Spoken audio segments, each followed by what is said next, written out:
So let's talk more, Matt, about how do we optimize our resource utilization or people utilization, as I like to say. Like, what are some things that we can do to leverage the tactics so we can have a better strategy? Yeah. So the first thing, people will come to is I really need a strategy to get supply and demand to match. And in a growing organization, it may be in any organization, I don't think that's ever going to happen. You're not going to be able to control supply and demand. So therefore, you're going to have to be able to predict what's going to happen with supply and demand. But so my ultimate goal is I always would want demand to exceed supply. So my demand for people is going to exceed my supply of people. And you may see that as a challenge or a problem, but I'm growing, and if my demand exceeds my supply, I have a lot more leverage. I can be more picky about the type of work I get. I can be more picky about what people go into which roles because they have choices.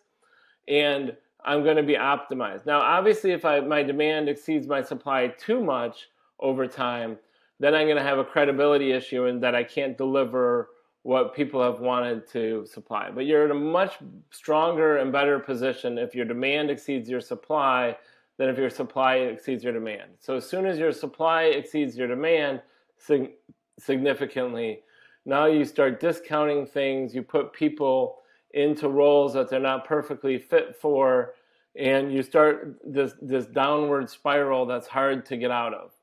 So you want your supply to exceed your demand, and then you say, okay, now how do I then balance, within that, knowing that there's an imbalance, how do I then manage that?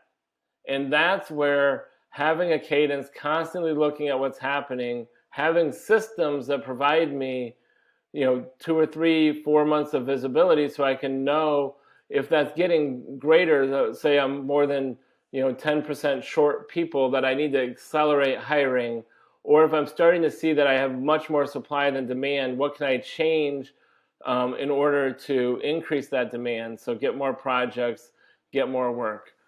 So having those cadences, having that visibility, and then looking at how am I constantly able to make decisions, but have that slight imbalance where my demand's exceeding my supply. So you've been in this area where demand exceeds supply. What's the frustrations of that?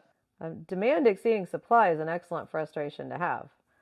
It just means that you're having communications with clients about we're not able to start a project on time. I think the only problem, the time when that causes an issue is if you, when you get a little bit antsy and you rob from one thing to start another.